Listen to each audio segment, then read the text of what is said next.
I lost my home, or so I thought. My grandmother knew something. My parents lied. I didn't argue. I just showed up. 3 days later, their faces said everything. My name is Kelsey Thompson. Single mom, 6-year-old daughter named Addison. That morning, we were outside the Minneapolis Community Lodge, our temporary spot that had already stretched way too long. Addison's mismatched socks were the least of our problems, but they still stung every time I looked down. A black sedan glided to the curb. Door opened. My grandmother, Patricia Langford, stepped out. Same tailored coat, same unflinching gaze that used to make boardrooms quiet down without her raising her voice. She looked at me, then at the sign above the entrance, then back at me. "Kelsey," she said, voice low and steady, "why aren't you living in the townhouse on Lake Street?" The street tilted. Townhouse? Lake Street? I blinked hard, words stuck somewhere between shock and disbelief. Addison tugged my sleeve, small voice barely above a whisper. "Mom, do we have a house?" Patricia didn't repeat herself.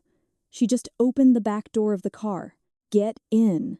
I froze for a heartbeat. Addison climbed in first, backpack clutched tight. I slid in beside her, door shutting with a soft, expensive click. Inside. The heater was already running. Patricia gripped the wheel, eyes forward. "By tonight," she said quietly, "I will know exactly who did this." And just like that, the pieces I'd been forcing together for months cracked wide open. This wasn't about finding shelter anymore. This was about a secret my own parents had buried. And my grandmother had just dug it up.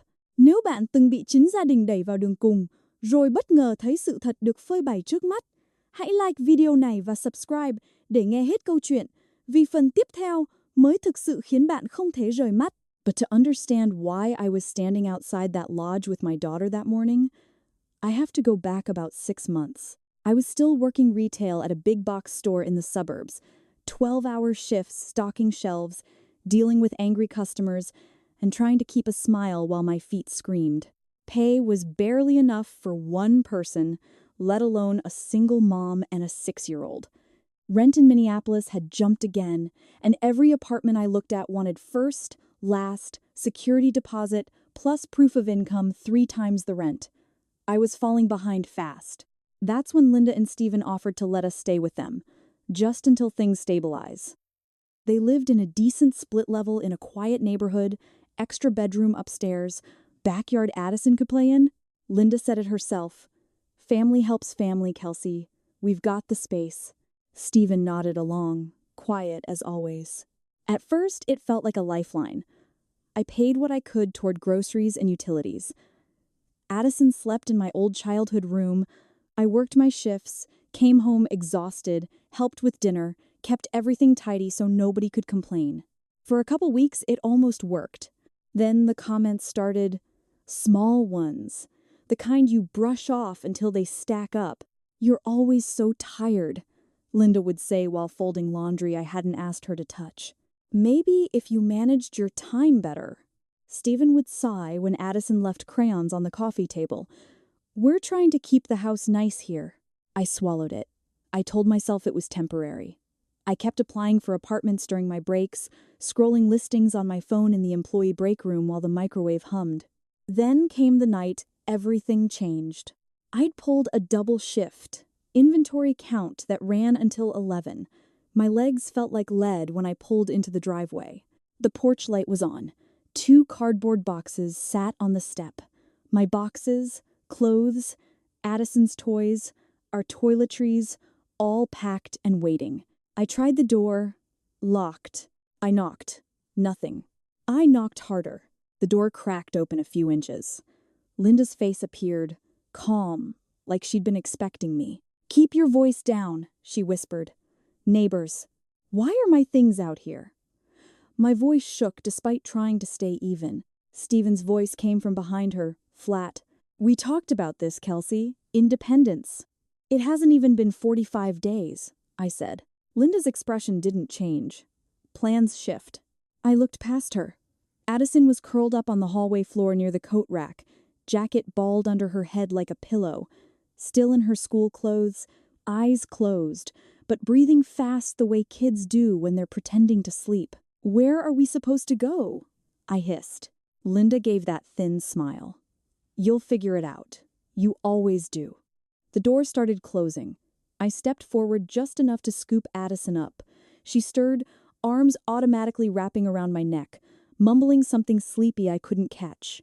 Linda's hand was already on the knob. "Don't make this harder than it needs to be." The door clicked shut. I carried Addison to the car, set her in the back seat, buckled her in while she stayed half asleep. The boxes went in the trunk. I drove. No destination, just away. Streetlights blurred past. Rain started, cold, steady Minnesota rain that turned the windshield into a smear. I pulled into a gas station lot eventually, killed the engine, and sat there listening to the heater click off. Addison slept across the back seat, small body curled tight. I stared at my phone. No missed calls, no texts, nothing. The next few days blurred together. Day shifts, night shifts, gas station food because it was cheap, a motel one night, cash only, no questions. Money ran out fast. Addison stopped asking when we'd go home. She just got quieter. By the end of the week, a school counselor pulled me aside after drop-off. She asked gently if everything was okay at home. I lied the first time. She asked again. Addison was watching me from the hallway, learning exactly how to hide the truth. So I told her. 2 days later, I was sitting at intake at the Minneapolis Community Lodge, filling out forms while Addison swung her legs under the chair, humming to herself like nothing was wrong. The intake worker was kind but tired. "Last address?" "My car," I said. She nodded, checked a box. Addison leaned over, voice too loud for the quiet room. "Is this our new house, Mom?" The worker flinched just slightly. I forced a smile. "No, sweetheart. It's temporary." The word tasted like a lie even as I said it. 3 days after Patricia showed up at the lodge, we were sitting in a small diner a few blocks away, the kind with vinyl booths, strong coffee, and a jukebox nobody used anymore. The heater blasted warm air straight at my face, thawing the chill that had settled in my bones for months. Addison had already found the kids' menu and was coloring the cartoon waffle with fierce concentration, tongue poking out the side of her mouth. Patricia ordered hot chocolate for her without asking, extra marshmallows. I watched the steam rise from the mug and felt something twist in my chest. Simple kindness shouldn't feel so foreign. Patricia set her phone on the table and looked straight at me. "Kelsey," she said, voice calm but edged with steel. "The townhouse on Lake Street. I arranged it for you and Addison. I bought it outright 6 months ago." I gave the keys to Linda to handle the handover. Paperwork, move-in date, everything. She told me it was done. "You were settled." I stared at her. The words landed like stones in still water. A house. For us. Bought. And handed to my own mother. I never knew. I managed. My throat felt tight. She never said a word. Not one. Patricia didn't flinch. She just nodded once, like she'd already suspected as much. Addison looked up from her coloring. "Mom? Do we really have a house?" Her eyes were wide, hopeful in a way that cut deeper than anything Linda had ever said. I swallowed hard. "I don't know yet, baby," I whispered. "We're figuring it out." Patricia reached across the table and touched Addison's hand lightly. A small gesture, but it made my daughter smile for the first time in what felt like forever. Then Patricia picked up her phone, tapped once, and put it on speaker. "James," she said when the line connected. "It's Patricia Langford. I need the full file on the Lake Street townhouse. Who signed for the keys? Current occupancy status. Rental history, if any. Bank transfers. Send it now." The man on the other end answered quickly. "Yes, ma'am. Pulling it up. Give me 2 minutes." Patricia ended the call without another word. She looked at me again. "By tonight," she repeated, quieter this time. "I will know exactly who did this." Addison went back to coloring, humming softly. I couldn't sit still. My hands shook under the table. A house. not a dream. A real place with keys, walls, a door that locked from the inside. And my mother had the keys, had them, and never told me. The waitress brought our food. Eggs for me, pancakes for Addison, black coffee for Patricia. I pushed the plate away, appetite gone. Patricia didn't eat either. She just waited. A few minutes later, her phone buzzed.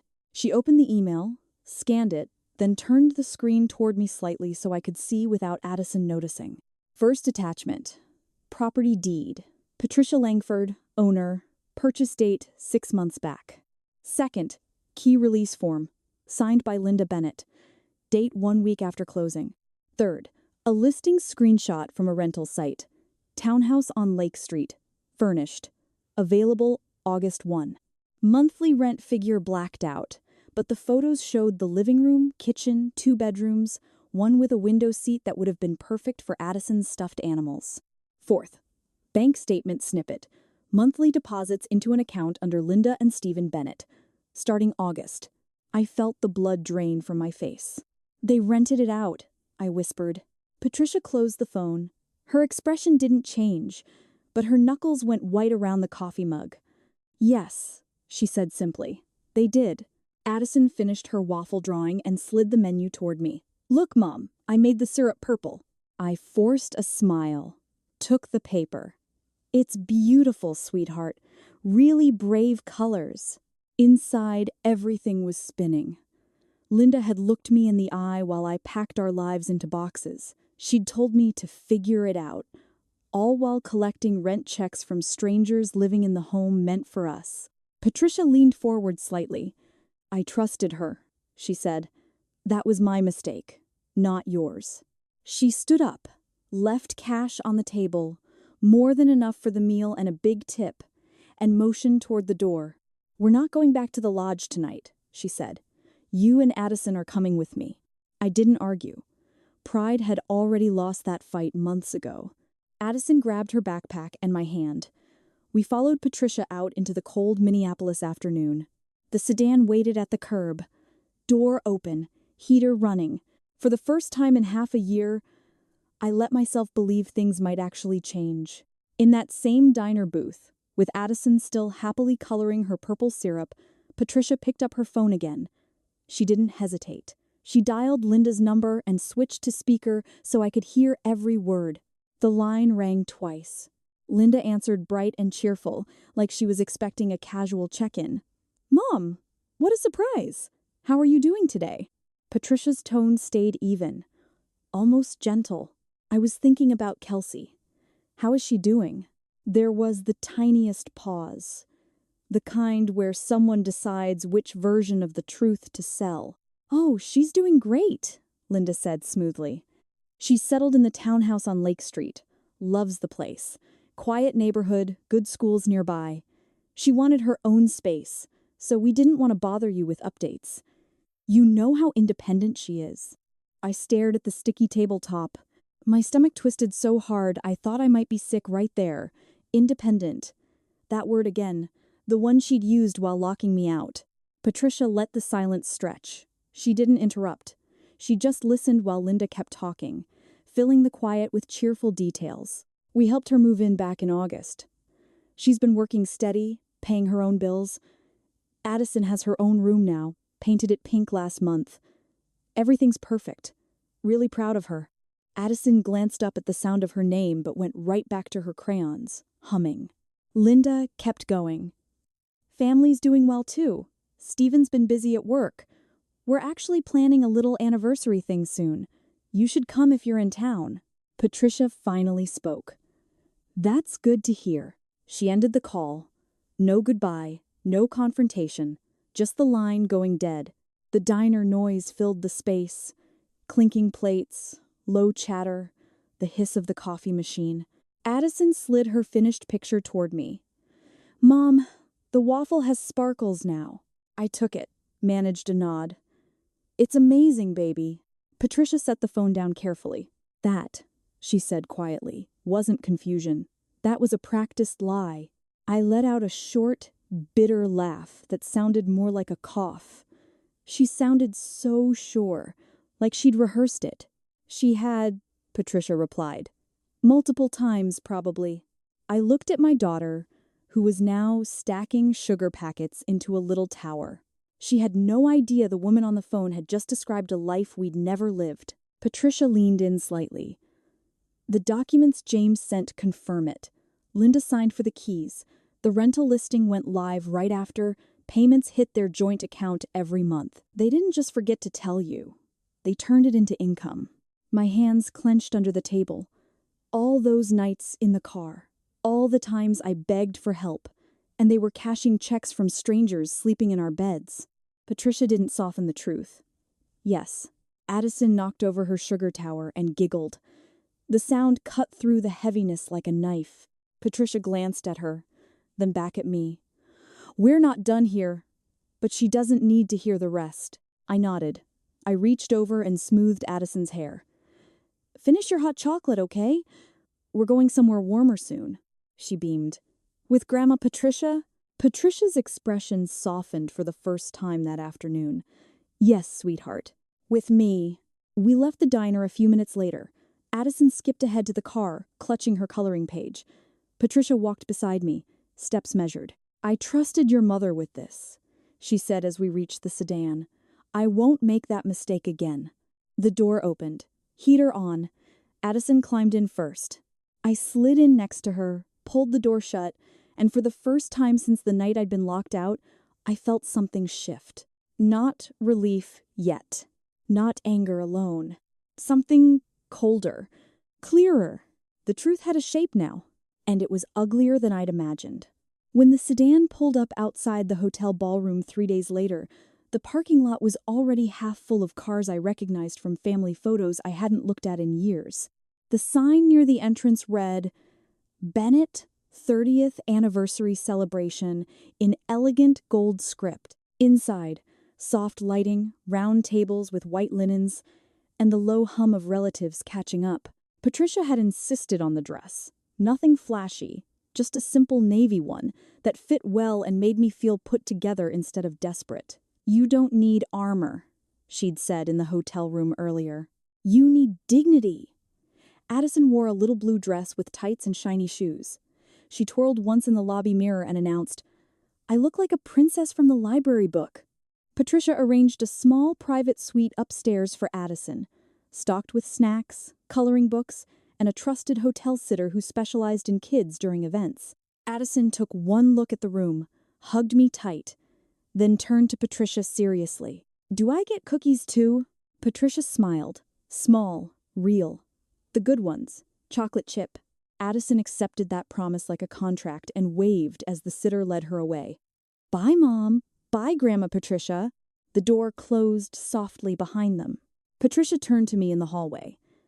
You go in first. I knew why. Let them see me before they saw her. Let the room feel the shift in temperature without knowing why yet. I walked through the double doors alone. The chatter dipped for a second, then picked up again. The polite kind where people pretend they didn't notice. Aunts and uncles I hadn't spoken to in months nodded hello. Cousins smiled too wide. Then Linda saw me. Her wine glass paused halfway to her lips. The smile appeared automatically, then froze. Her eyes flicked over my dress, my posture, the fact that I wasn't carrying the weight of exhaustion on my face anymore. She recovered fast, but not fast enough. Stephen noticed a beat later. His laugh cut off mid-sentence. Jaw tightened.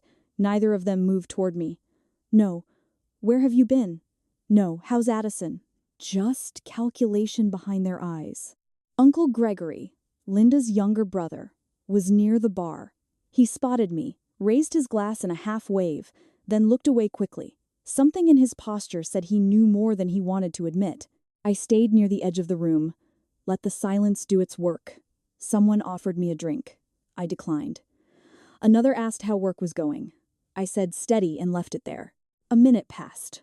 Maybe 2. Then the air changed. Patricia Langford entered calm, unhurried, completely in control. She wore a charcoal suit that looked effortless but cost more than my monthly rent used to. Beside her walked a man in a dark blazer carrying a slim laptop bag. her assistant, the one who handled details without ever raising his voice. Linda went pale, not surprised pale, more like realizing the escape route is blocked pale. Stephen straightened his tie, shoulders squaring like he was preparing for a fight he already knew he'd lose. Patricia nodded to a few relatives, polite, distant, then looked directly at Linda. "Linda," she said lightly, loud enough for the nearest tables to hear. "Before we sit down to dinner, I'd like to clear up something you told me on the phone." Linda's smile tightened. "Of course, Mom." Patricia didn't rush. She motioned to the assistant. He stepped forward, connected the laptop to the venue's projector with practiced efficiency. The screen lit up behind the head table. First slide. Photo of the townhouse on Lake Street. Clean, modern, the kind of place families dream about. A murmur rippled through the room. Linda's glass trembled slightly. Patricia's voice stayed level. "This property was purchased for Kelsey and Addison. Keys were released to you, Linda, in July. You assured me the handover was complete." The next slide appeared. Key release form. Signature clear. Linda Bennett. Stephen cleared his throat loudly. "This isn't the place for—" Patricia turned her gaze to him. "It is exactly the place. This is a family celebration. Family business belongs here." The room went quieter. Another slide. Rental listing screenshot. "Available now. Furnished townhouse. Lake Street. Contact for details." Photos of the interior. The same rooms Linda had described so vividly on the phone. Then the final slide. Bank transfer records. Monthly deposits. Account holder, Linda and Stephen Bennett. Patricia looked around the room, making sure every eye was on the screen. "You didn't just hold the keys," she said. "You rented it out, and you directed the rent to your own account." Linda's face crumpled. Stephen's hands balled into fists at his sides. Uncle Gregory set his drink down hard enough to make the glass clink. The room held its breath. Patricia didn't raise her voice. She didn't need to. The room stayed frozen on that last slide. The bank transfers glowing in black and white. Every monthly deposit labeled with dates and amounts that match the rental period exactly. Linda's hand shook so badly the wine sloshed over the rim of her glass. She set it down hard. The clink echoed. Stephen stepped forward half a step, face red. "This is a family event. You can't just—" "I can," Patricia cut in, tone flat and final. "And I am." She nodded once to her assistant. He advanced the slide without a word. Next, a simple timeline graphic. July. Keys released to Linda Bennett. August. Rental listing posted. September through present. Deposits received. Total figure blacked out for privacy, but the pattern was unmistakable. A few gasps rippled from the back tables. An aunt I barely remembered covered her mouth. Cousins exchanged looks. Patricia turned slightly so the whole room could hear her clearly. This townhouse was purchased for Kelsey and her daughter. It was meant to be their home, stable, safe, theirs. Instead, the keys were used to generate income, for you. Linda found her voice first, thin, frantic. "Mom, you don't understand. We had debts, medical bills from last year. The house was sitting empty anyway." "Empty?" Patricia repeated the word like it tasted bitter. "It was empty because you never gave Kelsey the keys. You never told her it existed." Stephen jumped in, louder now, trying to reclaim the room. "We were protecting the family asset. Kelsey wasn't ready. She needed to learn responsibility first." I felt heat rush to my face. Responsibility. The word that had justified locking us out in the rain. Patricia's eyes flicked to me for the briefest second. Steady, not pitying. Then back to them. "You displaced a child," she said. "For profit." The room went dead quiet. Even the background music from the speakers seemed to fade. Uncle Gregory pushed off the bar, voice low but carrying. "Linda, come on. This is getting out of hand. Let's talk privately." Patricia turned her head toward him. "Gregory, you knew about the listing. You helped show the property to the first tenants. Don't pretend otherwise." Gregory's mouth opened, closed. He looked at his sister, then at the floor. No denial came. Linda started crying then. Real tears, mascara streaking. We were going to tell her. It was temporary, just until we caught up. Please, Mom. Patricia didn't soften. Temporary for you. Permanent hardship for them. She motioned again. The assistant stepped forward with a slim folder. He placed it on the head table in front of Linda and Stephen. These are formal notices, Patricia said. Demand for repayment of all rental income received, plus interest. The total exceeds $28,000. Failure to comply will result in civil action. I have already instructed counsel. Stephen snatched the folder, flipped it open, scanned the first page. His face drained of color. Linda reached for my arm across the nearest table. Kelsey, tell her to stop. We're family. We made mistakes, but we're still... I stepped back just enough so her fingers didn't reach me. You should have remembered that, I said quietly, voice steady for the first time in months, before you turned my daughter's home into your side business. The words landed. Linda's hand dropped. She looked around the room, at the relatives who were no longer pretending to look away. Some shook their heads slowly, others stared at their plates. Patricia addressed the room one last time. Starting now, Linda and Stephen receive no further financial support from me. No transfers, no loans, no inheritance advances. What they have done ends here. She turned to her assistant. We're finished. The projector went dark. Patricia walked toward the exit without another glance back. The assistant followed. I stayed just long enough to see Linda sink into her chair, shoulders shaking. Stephen stood frozen, folder clutched like it might burn him. Uncle Gregory tried to approach her, but she waved him off.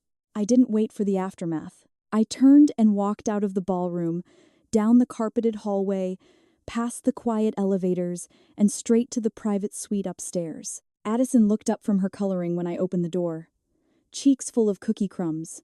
Mom! They had chocolate chips and sprinkles. I crouched down, pulled her into a hug so tight she squeaked. Yeah, baby, I whispered. They did. She leaned back, studied my face. Are we done here? I nodded. We're done. We left the hotel together, hand in hand, no looking back. I didn't stay to watch the rest of the collapse. I walked out of the ballroom with Addison's hand in mine, her small fingers sticky from cookie crumbs. She didn't ask why we were leaving early. She just swung our joined hands like it was any normal evening.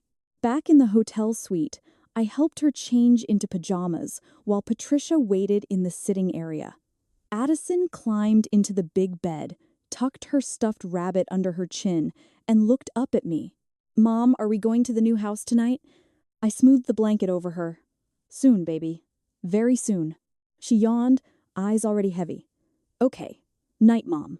I kissed her forehead and turned off the lamp. The door clicked shut behind me. Patricia was standing by the window, city lights reflecting off the glass. She didn't turn right away. They're still in there, she said quietly, trying to explain. It won't change anything. I sat on the edge of the couch. What happens now? Patricia finally looked at me. They repay what they took. $28,000, plus interest and legal fees. My attorney has already filed the demand. If they don't settle, it goes to civil court. Minnesota law is clear on conversion of property and unjust enrichment. They won't win. I nodded slowly. The number felt huge and small at the same time. Huge because it was money we never saw. Small because it was the price of what they'd done. And the house? Title transfers to you tomorrow. I've already instructed the closing agent. No liens, no complications. It's yours outright. I let out a breath I didn't know I was holding. Thank you. Patricia shook her head once. Don't thank me. I should have checked sooner. I trusted the wrong person. She sat across from me. They'll lose more than money. Friends will distance themselves. Invitations will stop. The story will spread. Quietly at first, then not so quietly. In their circle, reputation is currency. They've spent it all. I thought about Linda's mascara-streaked face, Stephen's frozen grip on the folder, Uncle Gregory's failed attempt to intervene. None of it felt like victory. It felt like the end of something that had never really been family. They tried to call me, I said. Right after we left the ballroom. Blocked the number. Good, Patricia replied. Keep it blocked. No contact. No explanations. They don't get to rewrite this. We sat in silence for a while. The city hummed below us. Patricia stood eventually. Get some rest. Tomorrow we sign papers. Then you and Addison start fresh. I walked her to the door. Before she left, she paused. You survived worse than a room full of liars, she said. You'll survive this too. The door closed softly. I went back to the bedroom, slipped under the covers beside Addison. She stirred, curled into me automatically. For the first time in months, sleep came without the knot in my chest. The next morning we met Patricia at her attorney's office downtown. Papers signed, keys handed over. Real keys, not promises. The townhouse on Lake Street was ours. We drove there straight from the office. Addison ran up the steps first, backpack bouncing. She pushed the door open and stopped dead in the hallway. Mom, it's big. Sunlight poured through the windows. Empty rooms waiting for our things. A kitchen with a breakfast bar. 2 bedrooms upstairs. One with that window seat I'd seen in the listing photos. Addison spun in the living room. Can I pick my room? I laughed. Real, surprised. You pick first. She raced upstairs. I followed slower, touching the walls like they might disappear. Patricia stayed by the front door, watching. This is yours now, she said. No one can take it. I turned to her. You didn't have to do all this. I did, she answered simply, because no one else would. She left shortly after, promised to come back Sunday with pastries for Addison. No fuss, no speeches. That afternoon, we unpacked the few boxes we had. Addison taped her drawings to the wall in her new room. I stood in the doorway and watched her arrange stuffed animals on the shelf. For the first time, the future didn't feel like something to survive. It felt like something to live in. 5 months later, life on Lake Street feels almost ordinary, the best kind of ordinate. Addison has claimed the bedroom with the window seat. She's taped a crooked gallery of drawings across one wall, purple waffles, sparkly syrup, a house with a big door that says ours. She walks to school now, backpack swinging, waving at the neighbor's dog like they've always been friends. No more mismatched socks in the morning rush. No more whispering questions about where we'll sleep. I'm still at the retail job, but I've enrolled in an evening certification course, Retail Management Track. 1 class at a time, but it's progress. My energy goes into planning instead of surviving. The townhouse is paid off. Utilities in my name. No one can change the locks. Patricia stops by most Sundays with a box of pastries from the bakery downtown. Croissants for me. Chocolate ones for Addison. She pretends she's only here for the kid. Addison doesn't buy it. Grandma Patricia, do you like our house? She always asks. Patricia pauses, like she's swallowing something heavy. Then she says, yes, I do. She never stays long, never lectures, just checks in, makes sure the fridge is stocked, leaves quietly. That's enough. As for Linda and Stephen, the consequences landed hard and real. They repaid the $28,000. Not voluntarily. Patricia's attorney didn't negotiate. Civil suit was filed within weeks. Judgment came fast. Conversion of property, breach of fiduciary duty as trustee of the intended gift. They had no defense. The money came from their savings, then a second mortgage on their own house. Friends stopped calling. Invitations dried up. The anniversary party photos never made it to social media. Their circle, the one built on appearances, quietly closed ranks without them. Uncle Gregory tried to mediate once. Sent a single email asking to talk things out for the family. I didn't reply. He hasn't tried again. Linda called from different numbers a few times in the first month. Voicemails that started with apologies and ended with pleas for help. I blocked every one. No second chances for people who turned desperation into profit. I don't hate them. Hate takes energy I don't have anymore. I just don't let them near what we've rebuilt. Addison doesn't ask about Grandma Linda or Grandpa Stephen. She used to, early on. Now she just says, We have Grandma Patricia. And our house. That's all she needs. Sometimes I stand in the kitchen at night, lights low, looking out at the quiet street. I think about the nights in the car, the intake forms at the lodge, the diner booth where the truth finally had shape. I survived it. We both did. And the lesson isn't complicated. Family isn't blood. Family is the person who shows up when you're at your lowest and protects you instead of profiting from it. That's the only kind worth keeping.